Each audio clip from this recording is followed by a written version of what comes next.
And good morning. Today, people in the Perth metropolitan area and the Peel region have entered their first full day of lockdown, following the serious situation that came to light yesterday. I'd like to thank all West Australians for their response so far. So many West Australians have been cooperative and understanding, which is exactly what we need right now. This has been a rapidly evolving situation. I know it has been difficult and I know it has been frustrating. But if we can all work together and do the right thing over the next few days, we'll increase our chances of stopping the virus in its tracks, just like we have done before. The early signs have been encouraging. People have largely listened to the instructions and done the right thing. I noticed this morning many people undertaking the permitted 1 hour of exercise, and they are wearing masks. I'd like to say thank you. I've also noticed people supporting our small businesses that are open for takeaway.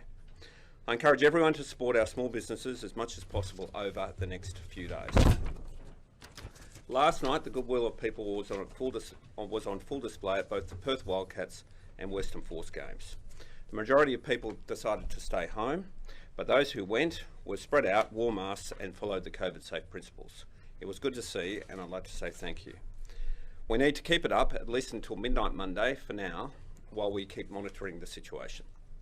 As you know, since the Melbourne man who had completed hotel quarantine and then subsequently returned a positive test, our contact tracing and testing teams have swung into action. Overnight, Western Australia recorded 2 cases of COVID-19. This includes the one local case of a woman in her 40s who was the close contact of the Victorian man that we reported yesterday. The other relates to a woman in her 50s who was a returned traveller from India in hotel quarantine. This means there are no new local cases of COVID-19 other than those ones we reported yesterday. Yesterday, 2,588 tests were conducted at our public COVID clinics. Understandably, a lot of these tests were done in the afternoon and into the evening, where our clinics stayed open until 10 p.m. For context, only 368 tests were completed last Friday, so yesterday's testing numbers are welcomed. These numbers do not include the private testing clinics, but we are working with them to get the information on how many tests were conducted there. We need many more tests to be done. This is crucial to give us the data and certainty to look beyond this lockdown. So please get tested. If you have been to one of the exposure locations, or even if you're feeling unwell, please go and get tested. The Health Minister will talk more about this. There has been extensive testing of the close contacts of the 2 positive cases, the Victorian man and the WA woman, and this will continue.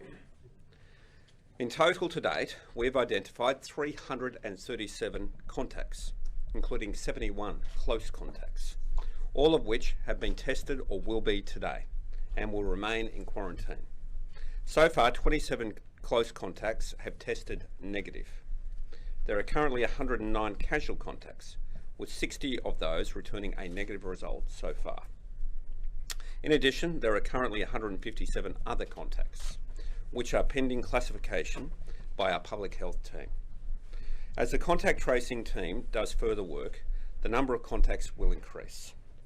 I want to say a big thank you to our contact tracing teams, who have been doing an outstanding job in extreme circumstances. Their work is so important to our success right now, so thank you. These are encouraging signs, but it's still early days. I'll just repeat, anyone who has visited the list of potential exposure sites should get tested immediately and isolate. The full list of the exposure sites can be viewed on the Healthy WA website. This list will be updated when any new potential exposure locations are being added. So I ask everyone to keep an eye on the website. As I've said, it's very encouraging to see people listening to the advice around masks. We need to keep it up for as long as needed to help prevent any potential spread. I want to assure West Australians that we have a large number of masks available. I understand there are people who, for whatever reason, have not been able to purchase a mask at this point. Police will be taking a common sense approach in these situations. The Police Commissioner can talk more about this, but can I thank the police officers for the role they are playing and for helping provide masks to people who do not have one. Again, if you're in the Perth and Peel regions since April 17 and you're now in another region, mandatory masks apply to you as well. So please put your face mask on when you go out in public. In terms of travel around the state, anyone now in Perth and Peel should not leave these regions during the lockdown period. People can enter the Perth metropolitan area or Peel region only to access or deliver essential health and emergency services and other essential requirements, or to return home. WA Police did an incredible job last night and established 8 vehicle checkpoints which were set up for midnight last night. Between midnight and 8 AM this morning, WA Police turned back 60 vehicles who did not have a valid reason to be travelling outside of Perth and Peel. Non-residents currently in the Perth metropolitan area and Peel region are required to remain until the end of the restriction period unless you meet an exceptional circumstance. If you need to travel between regions, please ensure you have supporting evidence, like a letter from your employer or evidence or a medical appointment. For the purposes of this lockdown, like we did earlier this year, Perth and Peel are treated as one region. So if people do need to travel for one of the 4 reasons, they can do so between Perth and Peel. I just want to clarify a few things from overnight. Overall, the message to everyone is stay home. During this 3-day lockdown, we want as many people as possible to stay home and minimise movement as much as possible. There are 4 reasons only to leave home, and I ask people to follow the rules. We're asking everyone to do the right thing here over this unique lockdown weekend. Our first community transmission of the virus in over a year was sparked from a returned traveller in hotel quarantine. A total of 24 guests were on the affected floor at the Mercure Hotel during the specific period. 5 guests have left Australia. The remaining 19 have tested and 18 have tested negative. The one positive is the Victorian man. So to be clear, all remaining guests who were on that floor during the specific period, the Victorian man was there, and remain in Australia have returned a negative result. In addition, 59 various hotel quarantine staff worked on the floor during the same period. 57 have returned a negative result, with 2 results pending. These are encouraging signs, but we're not out of the woods just yet, particularly with the number of contacts that we are awaiting test results for. Unfortunately, COVID is not going away anytime soon.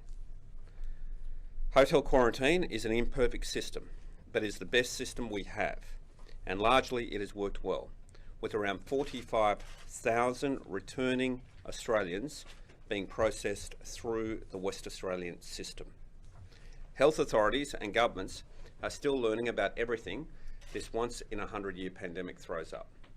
We can see the pictures coming out of India at the moment, and it's absolutely heartbreaking to see. What is happening around the world and here in Perth and Peel right now highlights we are not immune to this pandemic, and COVID-19 is still a very real threat.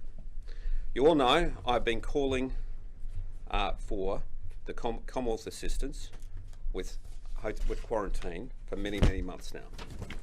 CBD hotels are not fit for purpose quarantine facilities, and quarantine is the responsibility of the Commonwealth Government under the Constitution. There are a number of Commonwealth facilities that would be more suitable for quarantine purposes. The pandemic will be here for at least the rest of this year. It's time for the Commonwealth to step up and help. My government stands ready to work with them and help establish Commonwealth quarantine facilities. They have a range of facilities available. It's the only way to help reduce the risk further. We cannot continue down this path for another year or beyond. I'll now pass over to the Health Minister to provide an update on testing.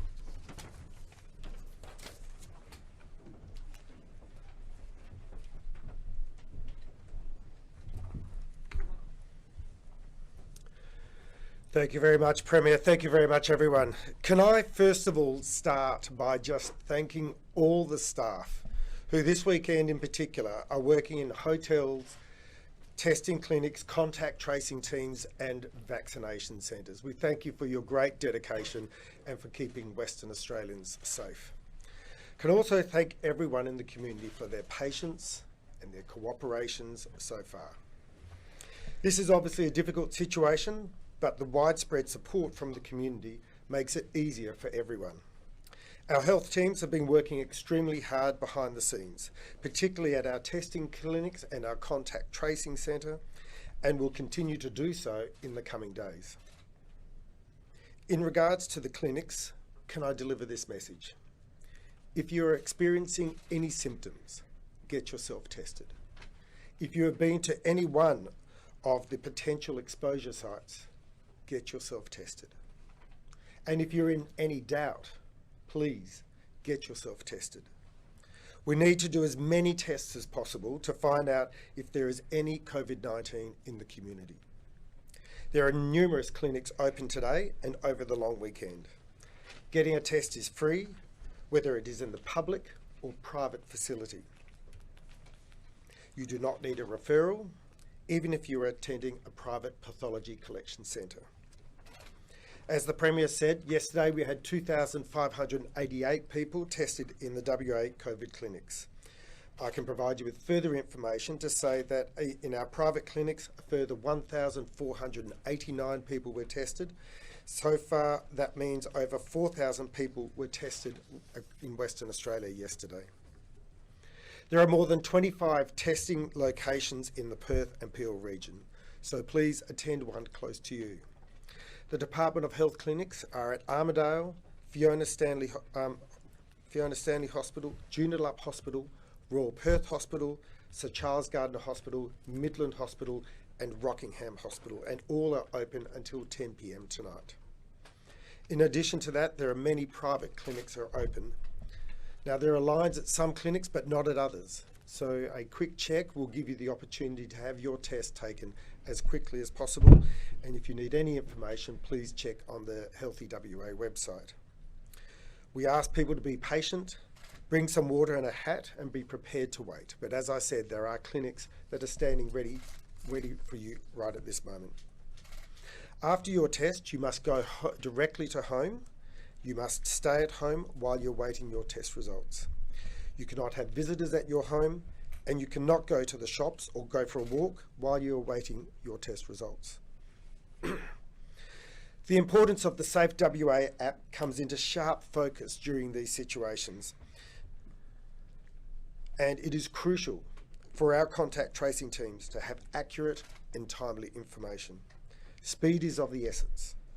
What you saw yesterday was a well-drilled operation to establish where the two infected people moved around Perth.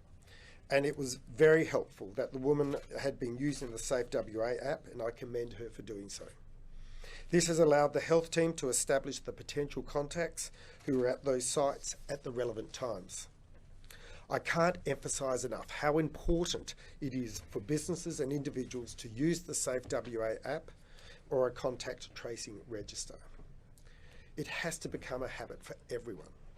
On Thursday, the app had 1,229,386 scans. And yesterday, the daily total increased by 30% to 1,588,779. By 11 a.m. this morning, there had already been about 300,000 scans. We have 1,820,824 individual registrations for the app and 72,182 business registrations. And so far, it has been used more than 164 million times. So it is incredibly important that we keep that effort up. And I implore everyone to take the opportunity to use it every time, every day. Now, briefly to our vaccination clinics, they are continuing to operate. Anecdotally, we know the clinic at Claremont has been very busy since first thing this morning and will be open Sunday afternoon and all of Monday. We have administered almost 90,000 vaccinations. Just in yesterday, 2,223 people were vaccinated. COVID-19 vaccination is the best protection against the virus for workers and for members of the public. Therefore, we encourage you to get the vaccination as soon as possible and as soon as you become eligible. COVID-19 vaccinations will continue during the 3-day period lockdown. These are only at this stage for the 1B cohort who have booked their first or second dose and people over the age of 70. Next week, we'll be opening up an airport clinic and will provide further details in the coming days. WA Health is working to ensure physical distancing and hygiene measures are in place to ensure workers and staff administering vaccines are kept safe. Vaccination appointments have not been open to other members of the community at this stage and will have more to say in the coming days. There will be an announcement when the next group is eligible to be vaccinated. Please do not turn up at a vaccination centre without booking. Please be patient as we continue to vaccinate the most vulnerable people in the community. And finally, I just want to turn to wastewater testing. Wastewater testing continues in the metropolitan area and regional WA. Currently, the Perth testing covers 6 metropolitan catchment areas, and testing is also conducted in 10 regional towns: Albany, Busselton, Geraldton, Kalgoorlie, Karratha, Northam, Broome, Esperance, Bunbury and Port Hedland. To date, the only detections have been in the expected detections associated with the Subiaco catchment, which includes the state-run quarantine hotels. But we will continue to monitor these results closely to make sure that we are forever vigilant in relation to any outbreak of the disease. I now hand you over to the Commissioner of Police.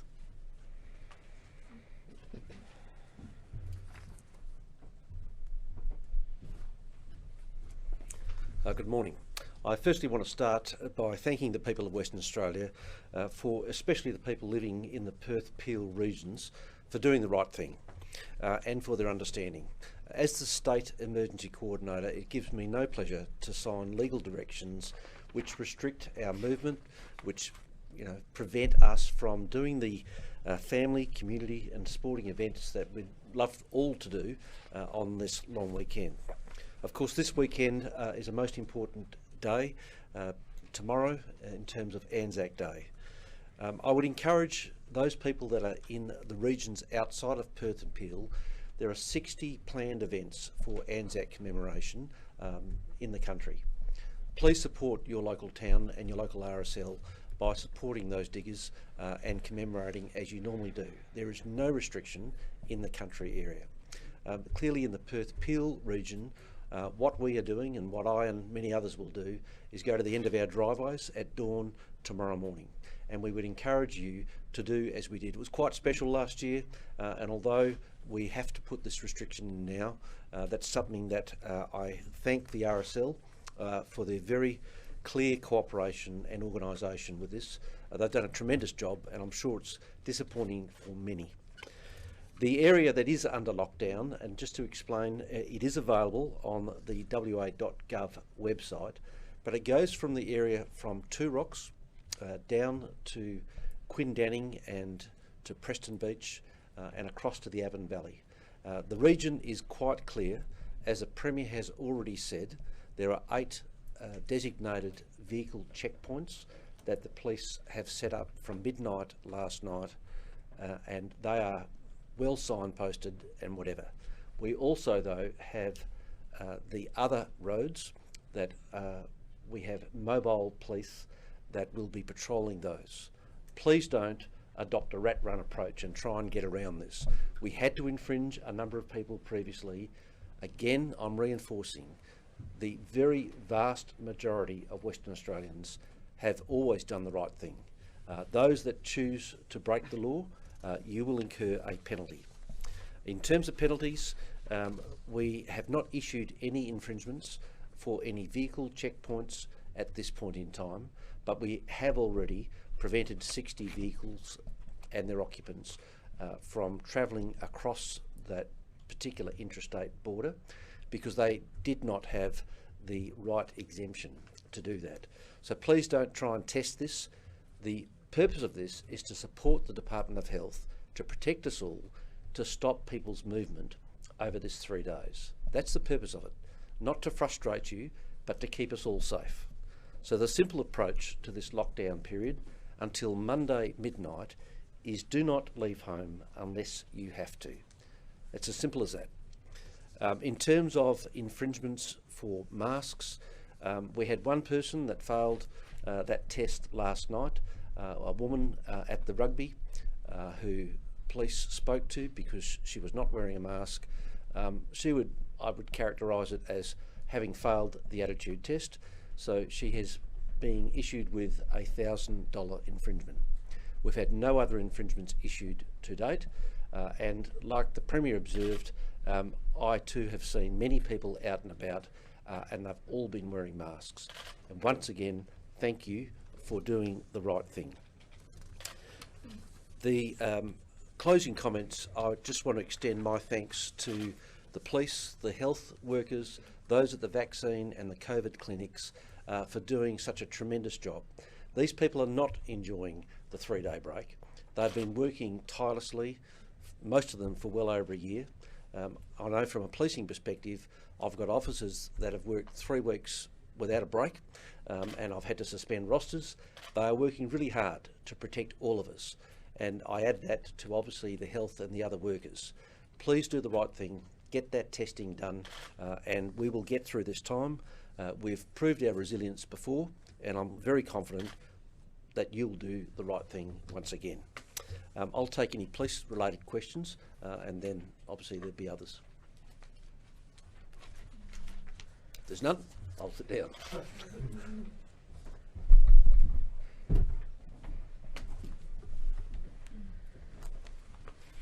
Premier, how concerned are you by all the people that have headed down to the southwest before the lockdown came into force last night? I mean, the freeway was packed. There was, mayhem as people headed down south. Are you concerned that people that could potentially have it are now spreading it in the southwest?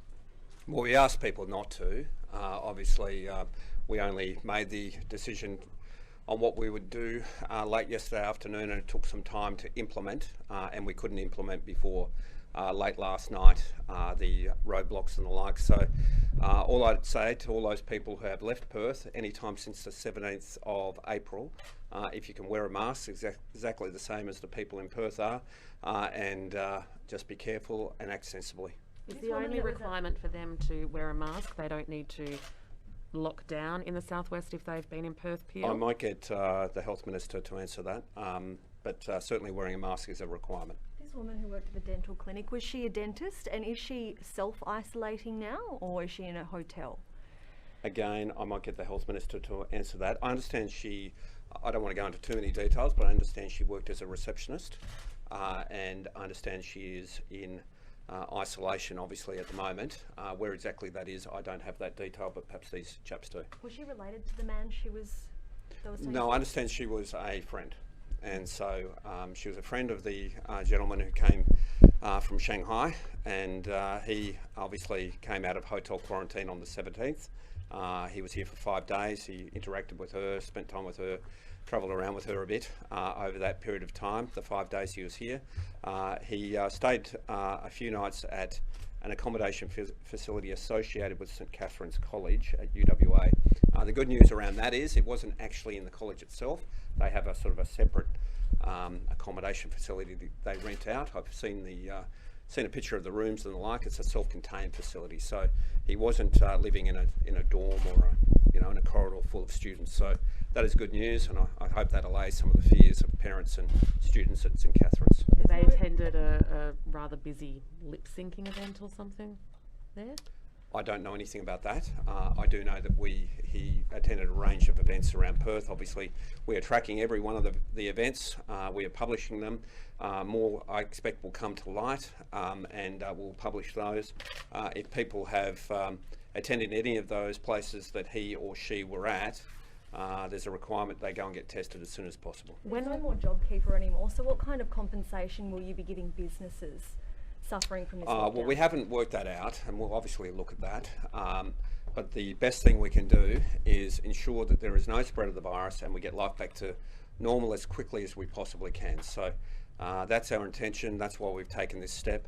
There was various options available. Obviously, you could do less, you could do more, but our experience has been, I think the Australian experience has been, the best thing you can do for everyone, including businesses, including employees is to eliminate the virus and get life back to normal as quickly as possible. But In also terms of quarantine facilities, this is probably your strongest to date in terms of your comments on what you want the Commonwealth to do, which is to activate some facilities to help out here in WA.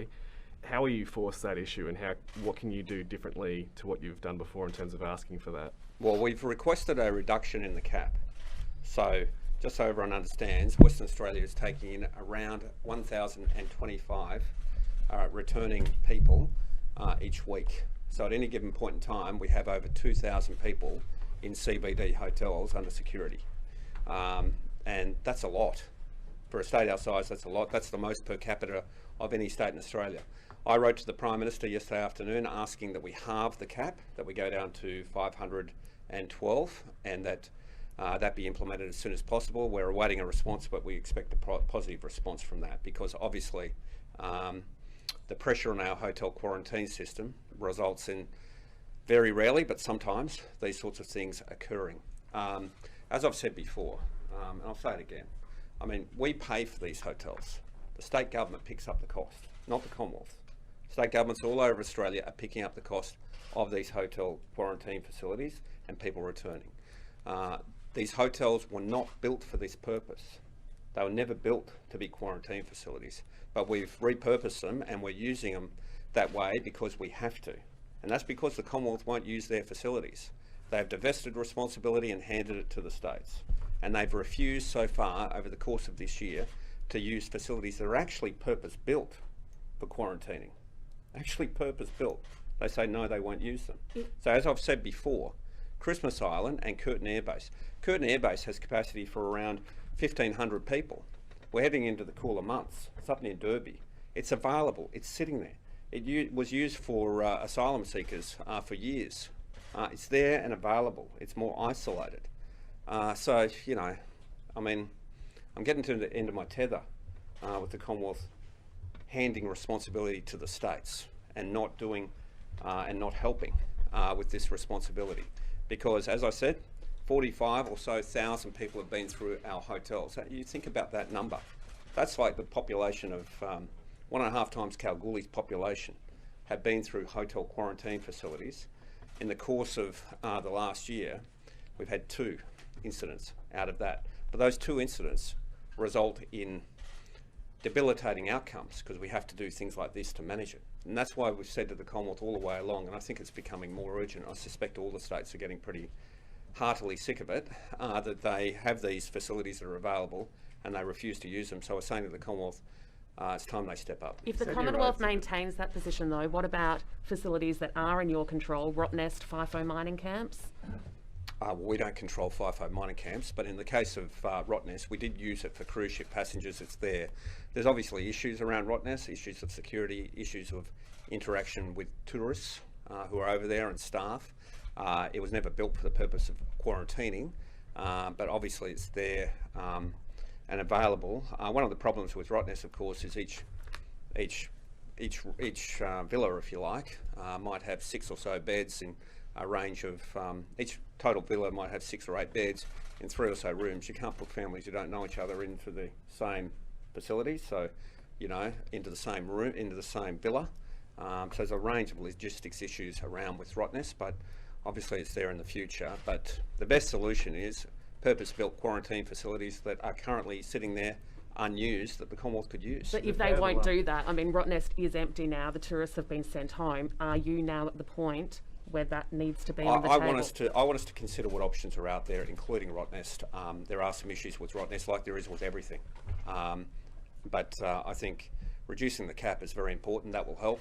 But the Commonwealth assisting with purpose-built quarantine facilities that they currently own and control would be better. I mean, you had a range of options available to you, you know, lockdown being one of them. How many businesses have to suffer or fold before you decide to go to a different way of dealing with cases? We're dealing with a virus, a pandemic, that is killing thousands and thousands and thousands of people every day around the world. And there is only one solution to try and stop its spread, and that's to lock down, stop movement. Stopping movement is the only way you can do it.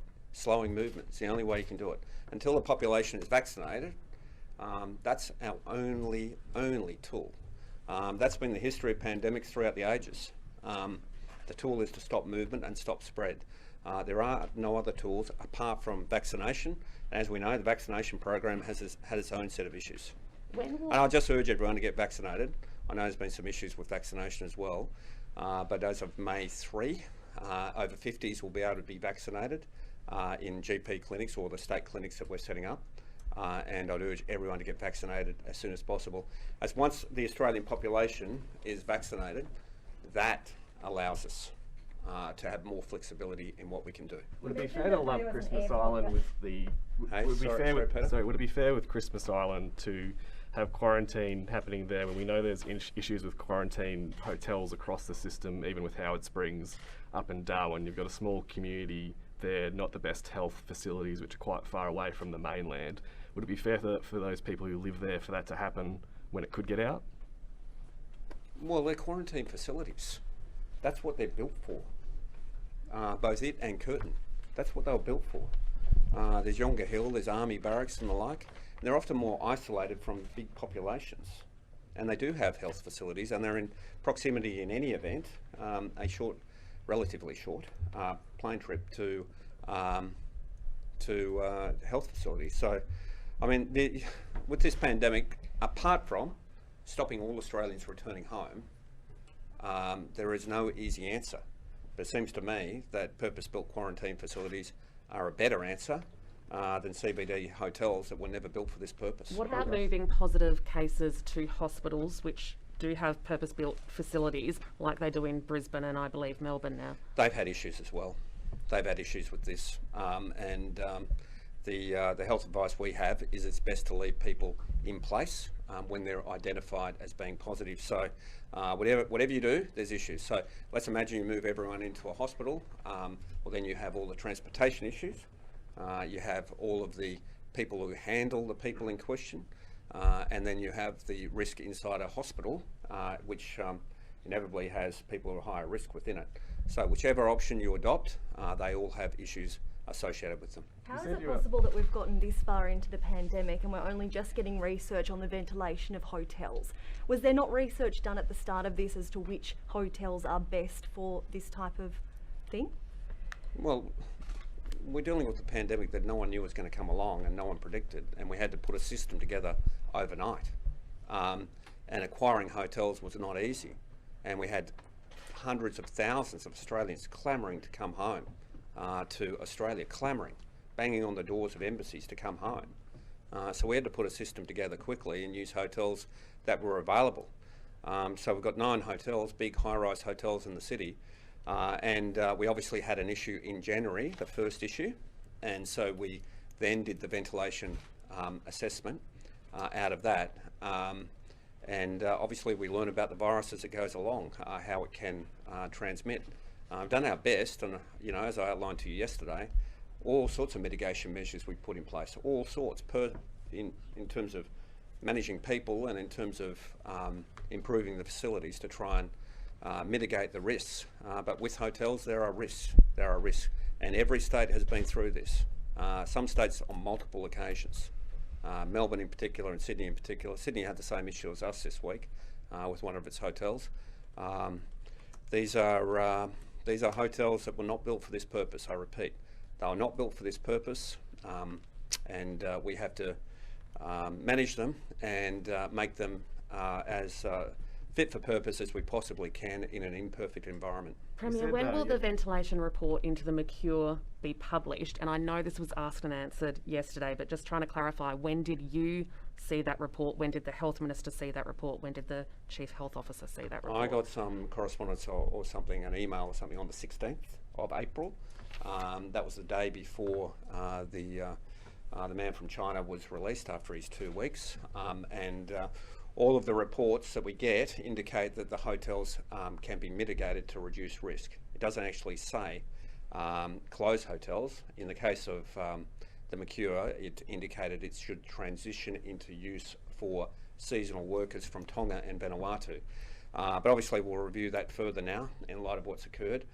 Dropping the cap assists. But if we take hotels out of the system, that means, unless the Commonwealth picks up the slack, our cap will reduce permanently, and that will reduce the number of Australians that can return home through Western Australia. Why did it take until April 16, given the February 4 interim advice recommended an urgent and immediate review of airflow and ventilation? The Health Minister may have more detail about that, but I just say to you this, that examining ventilation systems in hotels is very complex and very, in an engineering sense, very difficult to examine airflows whilst the hotels are occupied.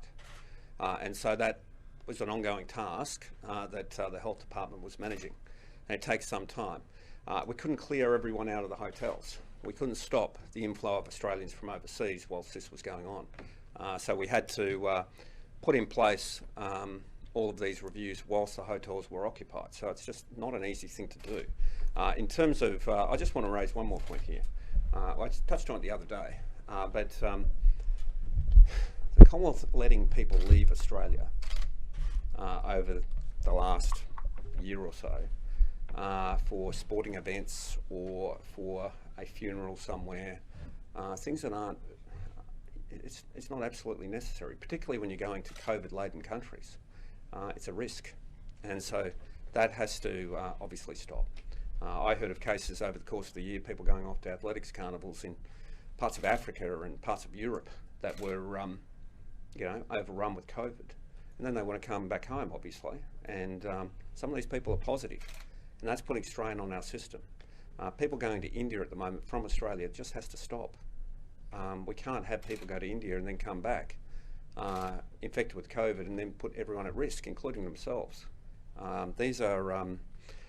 These are things that shouldn't be happening, and they have to stop now. There were complaints about the ventilation system at the Mercure from people there as far back as last August, though. I don't know what you're referring to, but I do know that the Mercure is an old hotel, but it was one of the ones that we were able to secure and that we had to use to house returning Australians. With respect, Premier, the ventilation of hotels are rated, and hotels know their rating on ventilation. Was it a case that there was no hotels available that meet a certain requirement, or why was the Mercure used when, if hotels know their own ventilation, why has it taken so long to get this advice? All the advice says that the hotels in question, the Mercure, the Novotel and the 4 Points, could be used for returning Australians if there was mitigation put in place to make them safe, and that's what we were doing. We're following the advice. So why did we use the Mercure? Because we had to get thousands of Australians home, and we had to use all that we had available to us, and that was the city hotels. And at any one point in time, there was 300 or so returning Australians inside the Mercure, as there was in the other, or as there is in the other hotels.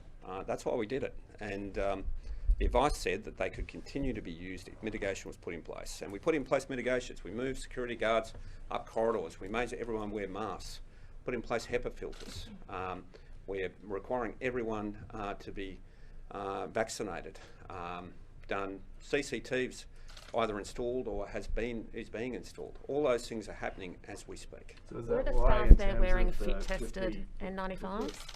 I'm sorry, I can't answer that question. I'll let these guys answer that. with the But I'll just repeat, we tested 57 of the 59 staff who interacted on that floor over the relevant period. They've all come back negative. There are 2 we're just awaiting the results. with the request to the Prime Minister yesterday to take on less returning Australians, was that not made on the 16th last week when we got the information from the Chief Health Officer about suggesting to transition the Mercure to low risk? Was that sort of request not made then to help, assist that transition by not taking less people, because it was suggested that with other mitigation steps you could keep having people there in that time being? Was there any thought to ask for help at the time? Because the advice we received from the Chief Health Officer was that the risk could be managed, and we were transitioning out of the Mercure into a hotel called the Adnate, and the Mercure is going to be transitioned for seasonal workers. Obviously the events of the last couple of days mean we need to look at this again, but we are we're seeking to reduce the cap. I expect the Commonwealth will agree. We've requested at least a month. If the Commonwealth, we're going to have to consider whether or not we can manage 1,025 a week. We might have to seek a significant reduction on a permanent basis. The advice last night that football games and basketball games could go ahead with crowds, was that health advice or was that an interpretation of the health advice? No, it was because we couldn't get the rules in place until midnight last night. We couldn't do things that are illegal. So the rules and the regulations, the directions the Police Commissioner signs, they weren't signed till 11:30 last night. And they're often particular to the events in question. So all of that work had to be done between the final decision yesterday afternoon and what we did last night. The mask rule was a very simple and straightforward one. We could get that in place by 6 p.m. The others, it took a little bit more time to implement. So it's a practical reality that when you uncover and discover these things, you have to get a whole range of machinery in place, administrative and otherwise, very quickly, as quickly as you can. It's really a matter of hours we did it in. In ordinary circumstances, were we not in a COVID environment, you wouldn't think these things would take place for weeks. These days we do these things in hours. Well, it was hard to get the rules in place for that. You're not concerned that they could potentially be super spreader events? Well, the gentleman in question who came out of the hotel has been in the community, was in the community from the 17th of April. From the 17th of April. We didn't know that he was positive until yesterday or the evening before. And so that's why it took a little bit of time to get the rules and adjustments to the system in place, but it was a matter of hours before we could implement. What time did he leave the Mercure Hotel on the 17th? And have you got any comment with regard to people from Perth who flew out that morning, potentially before he left, being forced into isolation interstate? I don't know anything about. I don't know what time he left, and maybe the Health Minister can assist there. On the New Zealand bubble, will there be repatriation flights from New Zealand to Perth? Do you know if flights are still continuing? I understand the New Zealand government has suspended travel into Western Australia for at least the next 3 days. And so, the lockdown is 3 days. I'm sure that any West Australians in New Zealand can manage that period. In terms of when they resume flights, or when Air New Zealand resumes flights, that's not something I control. What would you say to people who are staying in the Mercure Hotel and they're worried that the virus is going to jump into their room, while they're staying there? What would you say to them? Look, we're doing our best to mitigate. Obviously, the floor in question, all the people have been moved. The numbers of people in the Mercure are tracking down very significantly at the moment. Anyone who's released, obviously, would be tested prior to release at the end of their 14 days. I just urge people to be patient and understanding, follow the rules and follow the advice. Will the ventilation report be released? Again, I'll let the Health Minister, I'm not sure which one you're referring to, but I'll let the Health Minister. When are you expecting the results from the remaining close contacts of the confirmed cases? There's very few. I outlined it before in my report. The number of people who were tested and the people in question. In terms of the people in the hotel on the same floor, bar the ones that went overseas, they've all come back negative. In terms of the people who are working on the floor, we identified 59. 57 have come back negative. We're expecting 2 more today, so as soon as we get those results, we'll let you know. In terms of close contacts or contacts of the people who are in the community, we're obviously tracking them down and getting them tested as we speak. Everyone who's been tested has come back negative so far. Roger Cook mentioned that airport vaccination clinic will be stood up. Is that for arrivals into the country, or is that just another mass hub? No, we have a vaccination clinic currently at Claremont Showground for people who are eligible in Class 1A and 1B. As we move on to your over 70s and over 50s being able to be vaccinated, we're going to set up more clinics around the place. So one is at the airport. I understand one will be in Joondalup, one will be in the southern suburbs. That's to ensure we get as many people vaccinated as soon as possible. Just to urge everyone, when it comes your turn to get vaccinated, and we're bringing it all forward as quickly as we can, please go and get vaccinated. I certainly will. I understand my turn comes on May 3rd. As soon as I can after that, I'll be getting vaccinated. When you met with the Prime Minister when he was in Perth, did you raise the issue of Commonwealth quarantine facilities, or has this only just come up as a result of this I have incident? raised the issue of Commonwealth quarantine facilities for a year, regularly, because hotels were never built for this purpose. The Commonwealth has always resisted. As it currently stands, the states pick up the cost and pick up the risk with facilities that were never designed for this purpose. The Commonwealth, the Defence Forces, don't want to do it. They don't want to do it. How did Scott Morrison respond? And so, I'm sorry, can I finish what I'm saying? So the Commonwealth don't want to do it.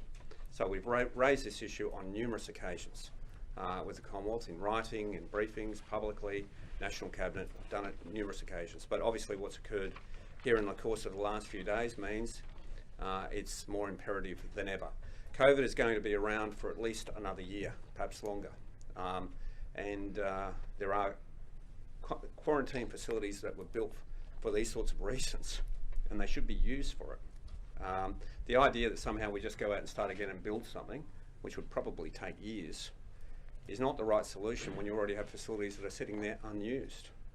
So that's what I've said to the Prime Minister and others over the course of the last 15 or so months. The other point I raised last week was travel out of or through India. It's obviously a big problem.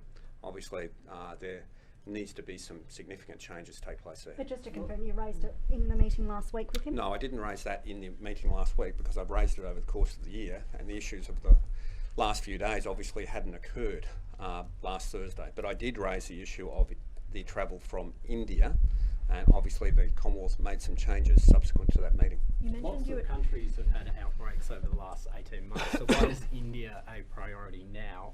And what's your message to Western Australians trying to get home from India right now? Well, around 50% of our cases, the highest ever from any location, are coming out of India. We obviously need better testing because clearly the tests that are done on the ground either are inaccurate or just are not being done properly. I don't know what the reason is, but obviously people are coming back positive who are coming in with a certificate saying they've tested and found negative. So it's obviously a big problem. It's sad and it's terrible in India, as you all know. But one of the problems is some of the people who are coming back positive have recently gone to India. So they weren't people who were there for the last year or last 2 years or last 20 years. They're people who have recently gone to India. So I don't understand why the Commonwealth has let people out of Australia to a high-risk COVID environment who then return COVID positive. It's just nuts. Do you have And so I'll just say, we should be obviously dealing with that issue. Do you know what percentage have sort of left and returned in the last 3 to 6 months when you say that? Well, the person in the hotel the other day who was infectious had recently gone to India, so I know that, who passed it on to the people across the corridor. It's not his fault that it spread across the corridor. I mean, it went through a door, across a corridor, through another door and into another room somehow, and that's not his fault. But the fact of the matter is the Commonwealth let him go to India recently. I don't understand why they'd do that. What did he go for, do you know? Apparently there's a wedding.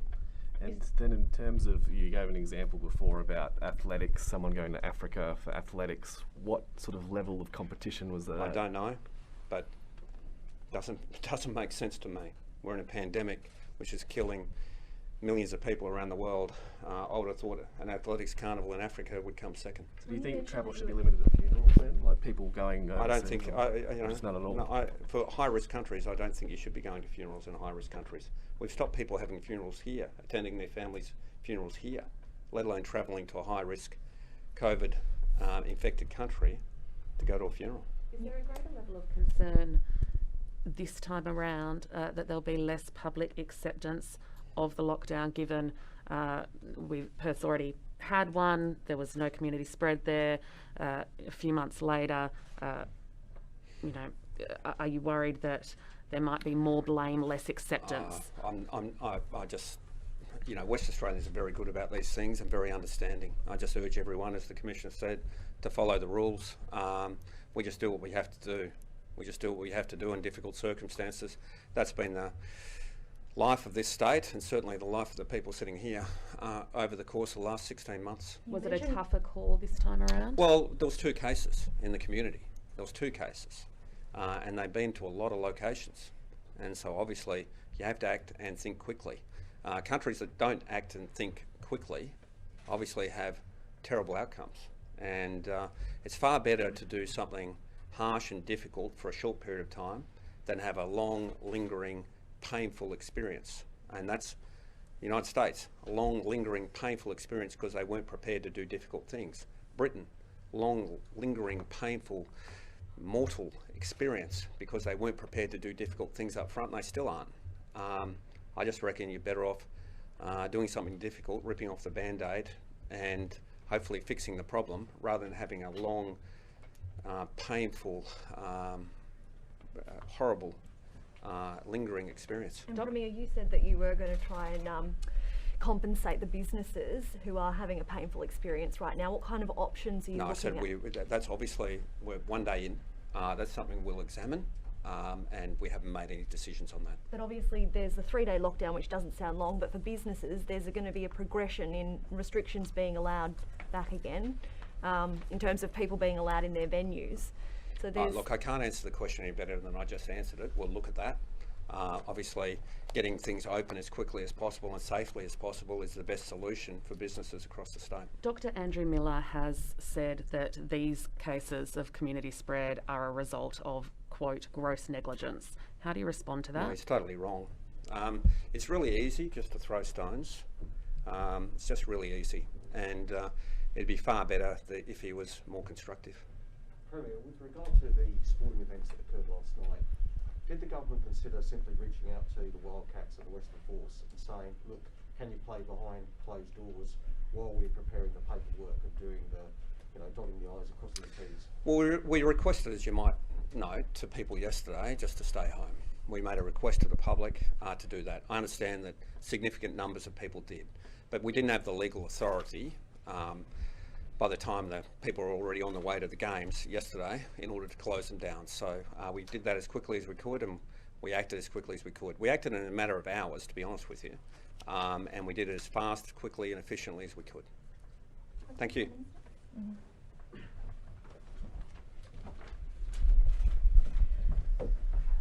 Minister, how will this affect our vaccinations? Have you seen a spike in people turning up to be vaccinated? Do you think people are getting on board this time round?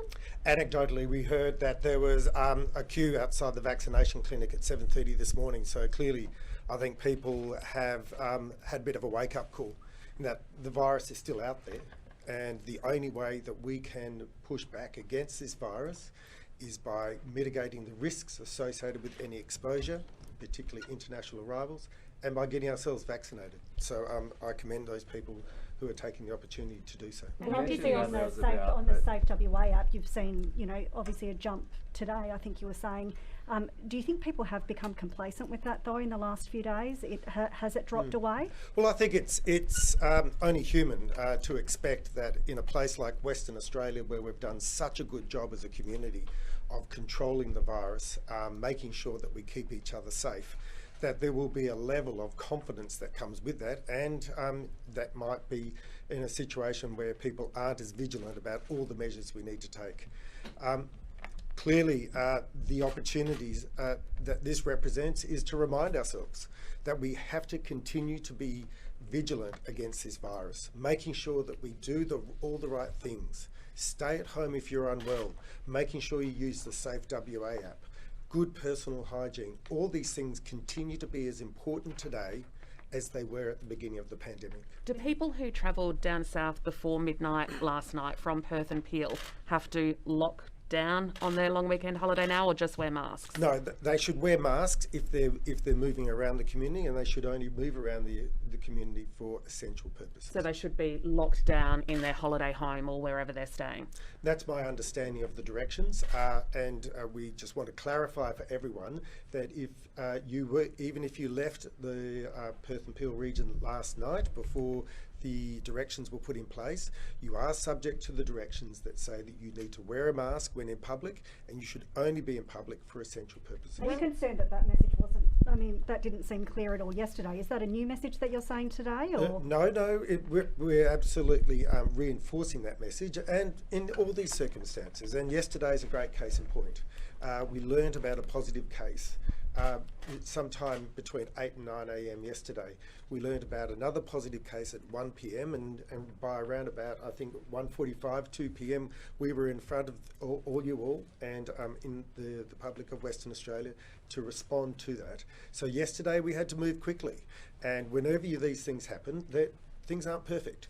But we do call upon everyone to use common sense and make sure that they observe all the directions and do the right thing. Is it a concern that's not happening in the southwest at the moment? There seem to be plenty of city folk down there who are at coffee shops, bakeries, enjoying themselves, COVID carefree. Well, look, I hope people get the message that we need to be vigilant in relation to this virus, making sure that we do all the things necessary. I mean, surely that's a big danger zone if any one of those people have been infected unknowingly. Yeah, this comes down to the element of risk, and we aren't in a risk-free world. The only way we can be risk-free is if we stop anyone coming into Western Australia from outside Western Australia. And but that is not possible. We have to allow Australians to come home. So we are all part of a risk management process, which includes our personal actions, what decisions we make personally to observe all the directions, and indeed all the measures that we put in place to try and quarantine and keep people safe. When did did you... you... The message was clear yesterday. So you're saying you think the message was clear yesterday that people who go down to the southwest should be staying at their accommodation, should be wearing masks, should be doing the same thing we're doing here in Perth. When my memory from yesterday was the Premier was the only one encouraging people not to go to the sports games. Sure. And we talked a lot about the legalities of people, nothing being illegal of people going down to the southwest before midnight. But do you really think it was expressed that maybe you shouldn't go at all? Maybe you should cancel what you're doing because you're going to have to stay locked up like us here in Perth?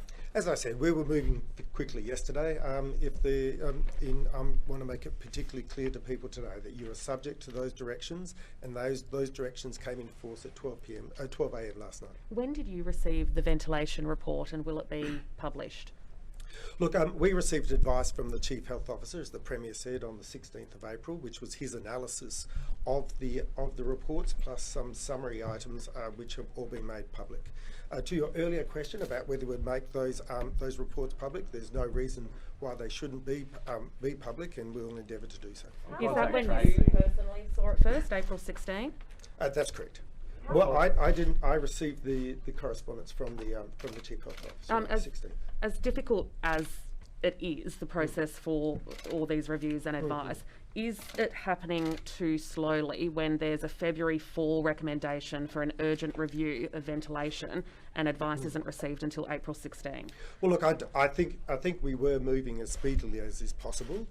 As a result of the correspondence or advice from the Chief Health Officer on the 16th of April, we did make decisions, and those were in play and have been in play since that time. But we couldn't simply flick a switch and wish that everyone was out of the mercure overnight. These things are all issues that had to be taken on board, decisions made, and then actions taken as we transition away from the mercure. I just want to emphasise that at no point was the mercure or any hotel identified as being unacceptable. The clear instructions and advice that we received, both from the reports and from the Chief Health Officer, was that each of the hotels was suitable so long as we could put mitigation measures in place. Now, in relation to all those mitigation measures, they were further compromised at the mercure because of the ability to open windows. And all the ventilation reports in the world will not be able to provide you with an accurate insight as to the interaction of airflows while you have that capacity for windows to be opened.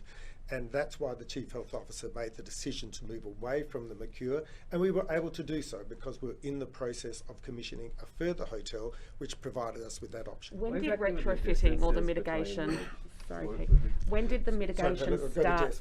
When did the mitigation measures start being put in place at the mercure? Because March 25 the report wasn't finished, but it was being used for internal use. Well, you'll recall there was an earlier report from Professor Taryn Wiramanthri that touched upon some of these ventilation issues, and he made a number of recommendations which were being implemented from that time forward. That include, for instance, the making sure that people wore PPE in all the appropriate places, making sure that we moved people away from positive rooms, vacated negative rooms if they were near a positive room, ensuring that we had CCTV installed and that process was going on, making sure that we were testing staff every single day and once a week through nasopharyngeal PCR testing, and as well as moving towards the mandating of vaccination for people who were in the red zones of those quarantine facilities. So a range of actions had already been implemented or was being implemented. The further considerations were in relation to the overall ventilation issues, and as I said, we received that report on the 16th of April, took decisions, and we're implementing actions. So what do you mean by moving people away from positive rooms? You're saying that's one of the mitigation steps. We know with what's happened now that we had the couple come back from India, there was positives. The people across the hall, is it, that from the UK became positive, and then this other fella, the Victorian, has become positive. So how far is the distance between these rooms? And what was this a situation where they weren't moved after their neighbour became positive? Yeah, well, each hotel has its own solutions depending on the team's knowledge of those particular hotels. So, as I said, there was a range of measures put in place to make sure that we, to the best of our ability, reduce the risk. As I said, you will never eliminate all the risk, but we put all these measures in place to ensure that we reduce it to the degree that we can. And that's not something that we did here. We didn't move people away from rooms, from near positive rooms, or is it someone who knows about? My understanding, it's part of the regime. It doesn't necessarily make it. It's part of the regime associated with utilising all these facilities. And as the Premier said, these are not facilities that were set up for quarantine. On contact tracing, there were two new Mercure, sites, all the other people on that floor at the Mercure tested negative. What about the pregnant mother, Alison Rose? What about her? She tested positive? Look, I need to check on that. All the other guests that were on that floor and were identified as potential contacts, both those who are in Western Australia and those that have left have been tested now. How many people remain in the Mercure at the moment? I think it's just over 100 at the moment, and my understanding is that 40 of those people will be completing their quarantine today. So you can see those numbers reducing significantly. Well, it's only extended for people who were on the floor, not all people? For that significant contact tracing. Yeah. And contact tracing, yesterday afternoon when they first went up on Healthy WA, there was about 17 sites. It's gone up to about 19 now, so I think at Cardinia BP, Wilton Bakery, overnight. I mean, how many of those were the lady who was using SafeWA, and how confident is Health now that you've got most of the sites that you think need to be put out there for the community, considering this other fella didn't have the SafeWA app? 100% confident that we've got most of those sites. Obviously, we continue to interview the cases in point. We utilise other source documents and information, SafeWA app and other measures. Also utilising the resources of the police to understand all the movements of these people. Obviously, they're recounting their movements over a period of time. We need to work closely with them so that we can get as much information as possible. And when do we think she was positive from, or like how long she might have been spreading in the community? Is there a particular day? We discussed this yesterday. She returned a positive result yesterday afternoon around about 1 p.m. My understanding is that the CT score for that was quite high, which would suggest that she was either a very low level of infection or viral load, or was very early on in her disease journey. I guess what's the assumption that's been used here, though? You did say that, but are we assuming from Thursday, Wednesday, when you're taking it back to? We're not making any assumptions. We're taking absolute precaution. We're utilising the 17th as our original date. Thanks, everyone. Thanks. Can Dr. Robertson answer a couple of vaccination questions? No?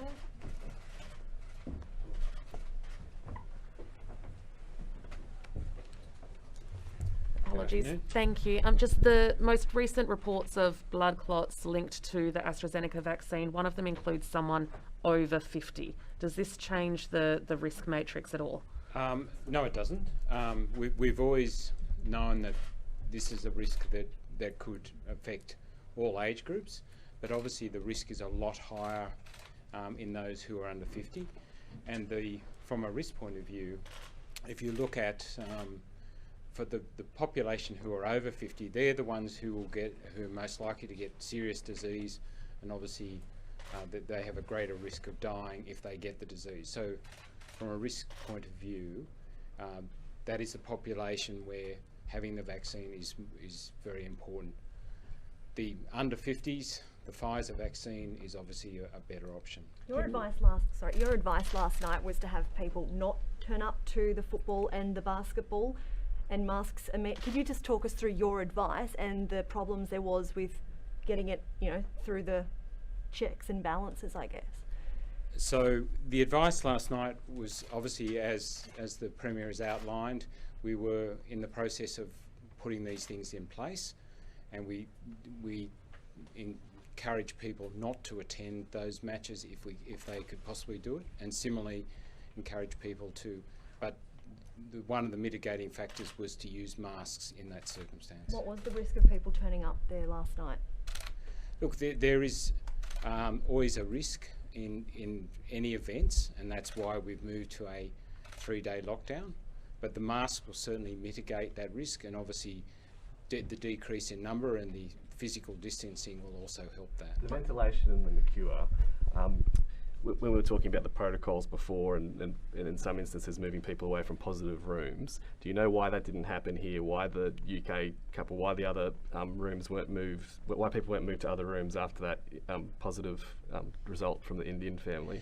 And if there was any advice from the ventilation reports that sort of suggested that hallway was, particularly susceptible to this kind of thing, because I think early on from some of the reviews there were rooms that weren't going to be used anymore because of, particular issues of particular hallways because of how the ventilation worked in them.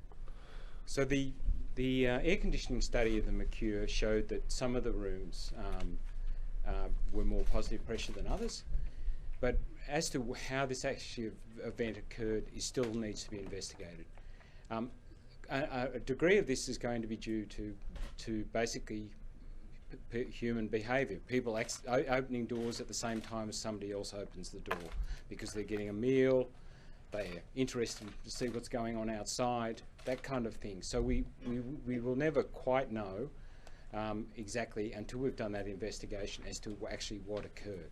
Now obviously I made the decision as the Chief Health Officer that I felt that the Mercure, because of the way that they had opening windows, it was an old hotel and the air conditioning couldn't be modified, that was a hotel that we should look at retiring.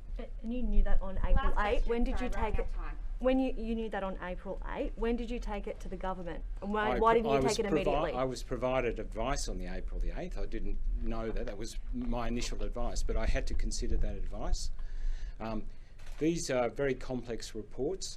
Part of the issue with these reports was that there was differences between the two consultants as to what they felt were the best situation for those rooms, so we had to consider that.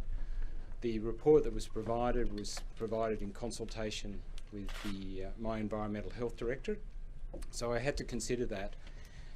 As has been said, the actual report doesn't recommend that we actually get rid of any of the hotels. So it was my decision as the Chief Health Officer, after having considered that, having consulted with our hotel quarantine people, I made the decision that I thought that the Mercure should be retired as a hotel and that we should transition out of it. Thanks everyone.